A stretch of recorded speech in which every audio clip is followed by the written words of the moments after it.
Let's talk about genetics and vertical jump. Was it all just given to me, or did I actually have to work for it? Here's the honest answer. Hey guys, I'm Chris Bell from Against Odds Athletics. I have a 50-inch max vertical and a 46.5-inch standing vertical, which is tied for the highest ever in history. And I am a 3-time Guinness World Record holder for the highest box jump and the highest standing backflip. With that being said, I have a free jump training for you, absolutely free. Just grab that using the first link in the description or go to againstoddsethletics.com/free training. It's absolutely free and it's going to be provide a lot of value for you for absolutely nothing. Just 25 minutes of your time to watch, and it's high quality. I'm excited to give it to you. So please grab that up. So I like to describe genetics and vertical jump, or genetics and anything with an example. So I'm going to grab my water jug. This is my gallon water jug. Yes, I drink one of these every single day. It is filled up right now, but let's pretend that if someone is genetically predisposed to be a good jumper and have favorable jump genetics, let's just say the water might be filled up right here. Imagine this was empty and it was only filled up to about right here. Let's say my good jump genetics might have, I started with this much of the jug filled, while someone with bad jump genetics, it's completely empty. But let's say in order to be elite, you need the jug to overflow, or you need it to be filled up to the top.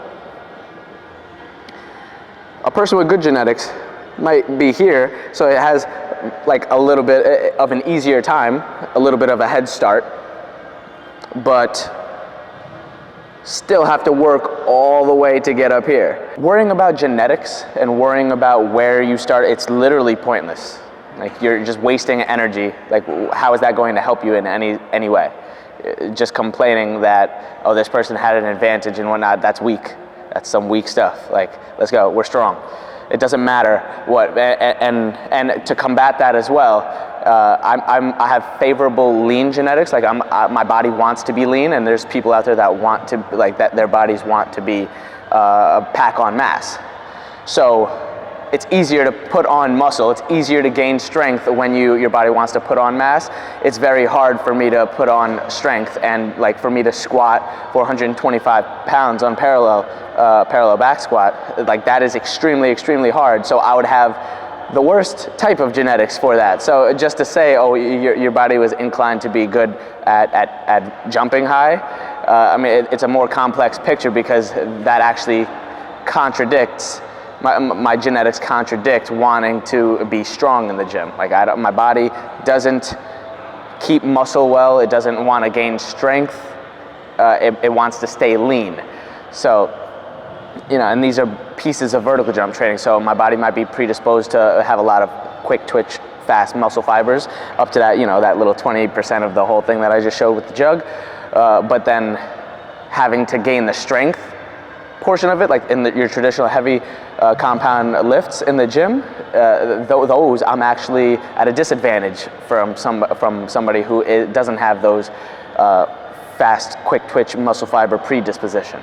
So it's so complex, and it's so pointless to look at that and say that this person was just gifted, because even people that don't strength train, like some pro dunkers, some very high jumpers don't, which it is possible. Yes, you could watch my other videos talking about that in more detail, but it's not that they were just given that jug all the way filled to begin with too. It was, no, they trained their whole life. Just because they didn't strength train, they are still, these people are very light, typically, light in weight, so their body has adapted certain ways from them jumping over and over and over and over again, to where they don't have to strength train, but they can do that. Most people aren't like that, but there are some athletes that can jump extremely high without any strength training, but it is out of the norm, and most people's bodies don't adapt that way. Most people's bodies aren't super light like that, so it doesn't allow their tendons to kind of store all of that energy and release it, as opposed to producing the energy from the muscles.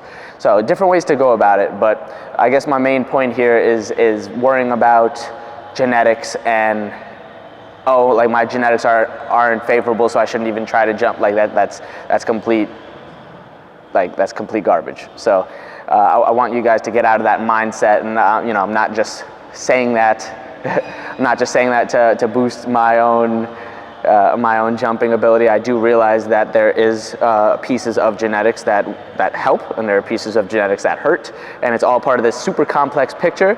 But I guess my main point is, the 5 to 10 minutes that I spent and that you spent watching this or worrying about it, and the hours that you've spent worrying about it is hours that you could have been training in the gym. That is going to give you a way better result than that little 10% in that jug. That's the best way I could put it. So I hope that clears things up. I hope that gives you some hope. If you're thinking in those ways, just get out there and train. Get out there and go. Worrying about it isn't going to improve your vertical. It's guaranteeing that your vertical will stay the same, but going out there and improving will see results. So you might not see monstrous results. You might not see monstrous results at first, but if you keep on going, you're going to see increases. And at the end of the day, focus on progress and don't focus on trying to get that 50. You're not going to need the 50. Go and get yourself to a 40, a 45, and just go and improve and see progress. Because once you start to see progress, that ball starts rolling down, and it's a lot easier to keep a ball rolling than it is to get a ball rolling from a dead stop. So if you want, grab that free